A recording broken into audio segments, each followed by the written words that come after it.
হে legend, আজকে আমাদের Canada ভ্রমণের দ্বিতীয় পর্ব। গাড়ি দিয়ে রওনা হলাম পৃথিবীর সবচেয়ে বিখ্যাত জলপ্রপাত নায়াগ্রা ফলসের পথে। জানি অনেকেই ছবি বা ভিডিওতে দেখেছেন, কিন্তু সামনাসামনি যাওয়ার অনুভূতি একেবারেই অন্যরকম। পথে একটু বিরতি নিলাম, পেট্রোল ভরলাম, সাথে গরম কাপের কফি চুমুক দিলাম। দীর্ঘ ভ্রমণে এই ছোট ছোট বিরতিগুলো ভীষণ গুরুত্বপূর্ণ। মনে হলো শরীরটা ফ্রেশ হয়ে গেল। আবার রাস্তায় নামলাম। এবার ঢুকলাম নায়াগ্রা সিটির ভিতরে।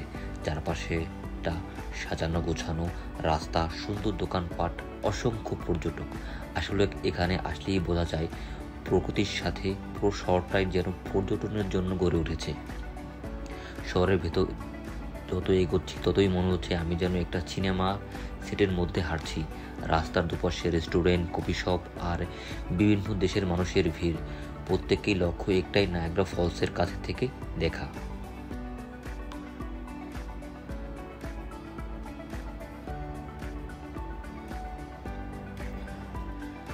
অবশেষে আমরা পৌঁছে গেলাম সেই জায়গায় যেখান থেকে জাহাজ ছাড়বে। এখান থেকে আগে টিকিট নিতে হয়। প্রতিজনের টিকিট $30 থেকে $35 করে হয়। সিজন ভেদে দাম কম বেশি হয়, কখনো বাড়ে কখনো কমে। তো আমরা আমাদের টিকিট সংগ্রহ করলাম। টিকিট হাতে পেয়ে মনে হলো এক ধরনের উত্তেজনা কাজ করতেছে। এরপর হলো সিকিউরিটি চেক, একদমই এয়ারপোর্টে ইমিগ্রেশনের মতো। খুব লম্বা একটা লাইন, খুব কঠোর চেক করে তারপরে আমাদের এক একজনকে এক একটি রেইনকোট বা অ্যাপ্রন দিল, যাতে পানিতে ভিজলে সমস্যা না হয়। সবাই একসাথে বোটে উঠবো করে বলে আমরা হাঁটতেছি। চারপাশে মানুষের হাসি, উত্তেজনা আর ক্যামেরার ক্লিক। মনে হচ্ছিল আমরা সবাই একই পরিবারের অংশ, সবাই একই স্বপ্ন দেখছি, নায়াগ্রা ফলস দেখব। তো আমরা আস্তে আস্তে বোটে উঠলাম। এবার ধীরে ধীরে বোট এগোচ্ছে মূল ফলসের দিকে। দূর থেকে গর্জন শোনা যায়। যতই সামনে যাচ্ছি শব্দটা ততই জোরে হচ্ছে। এক সময় মনে হলো পুরো পৃথিবীর যেন কাঁপছে পানির আওয়াজে। চারপাশে সাদা কুয়াশার মতো পানি উড়ে এসে আমাদের ভিজিয়ে দিচ্ছে, কিন্তু কেউ বিরক্ত নয়, বরং সবাই মুগ্ধ। হাসি, চিৎকার আর ক্যামেরার শটের আওয়াজ মুহূর্তেই যেন আরও জীবন্ত হয়ে উঠল। এখানেই দাঁড়িয়েও একটু ইতিহাস শেয়ার করি। নায়াগ্রা ফলস আসলে 3টে অংশে বিভক্ত: হর্সু ফলস, আমেরিকান ফলস আর ব্রাইডাল ভেইল ফলস। এর মধ্যে হর্সু ফলস সবচেয়ে বড়।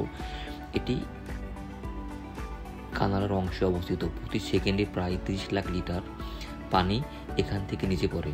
ভাবা যায় কতটা শক্তিশালী এই পানির স্রোত। নায়াগ্রা শব্দটির অর্থ হলো থান্ডার অফ ওয়াটার, পানির বজ্রধ্বনি। স্থানীয় আদিবাসীরা এটিকে পবিত্র জায়গা মনে করত, বহু শতক ধরে এখানে প্রার্থনা করত আর প্রকৃতির শক্তির সম্মান করত। আর সেই জায়গা সারা বিশ্বের মানুষের কাছে একটি বিস্ময়ের প্রতীক। সামনে দাঁড়িয়ে মনে হচ্ছিল আমি যেন প্রকৃতির বুকের ভিতরে আছি। কুয়াশার ঠান্ডা পানির ছিটে আর প্রচণ্ড শব্দ, সব মিলে একটি জাদুকরী অভিজ্ঞতা। এখন বোট ফিরছে।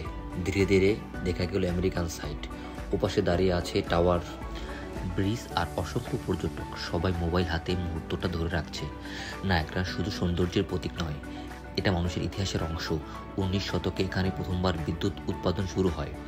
বিখ্যাত বিজ্ঞানী নিকোলাস টেসলা আর থমাস এডিসনের প্রতিযোগিতা কারেন্ট ওয়্যার এর সাথে নায়াগ্রা নাম জড়িত আছে। আজও এখানে থেকে উৎপাদিত জলবিদ্যুৎ উত্তর আমেরিকার অনেক অংশ সরবরাহ করা হয়। এখানকার একটা বিখ্যাত দিক হলো সাহস আর অ্যাডভেঞ্চার। বহুত বছর আগে অনেকেই ব্যারেল নিয়ে পানিতে ঝাঁপ দিয়েছিল ফলসে নামার জন্য। কেউ বেঁচেছিল আর কেউ বাঁচতে পারেনি। তাদের গল্পটা আজও মানুষকে টানে। ফলসের দিকে তাকিয়ে আমার নিজের ভেতরটা একটি অদ্ভুত ইমোশন তৈরি হচ্ছিল। মনে হচ্ছিল প্রকৃতির সামনে আমরা মানুষ কতটা ছোট। শেষে আমরা উঠলাম ভিউ পয়েন্টের দিকে। বিশাল সাদা পর্দা নদীর উপর ঝুলে আছে। আজকে যাত্রা এখানেই শেষ, কিন্তু গল্প শেষ নয়। পরের পর্বে দেখা হবে।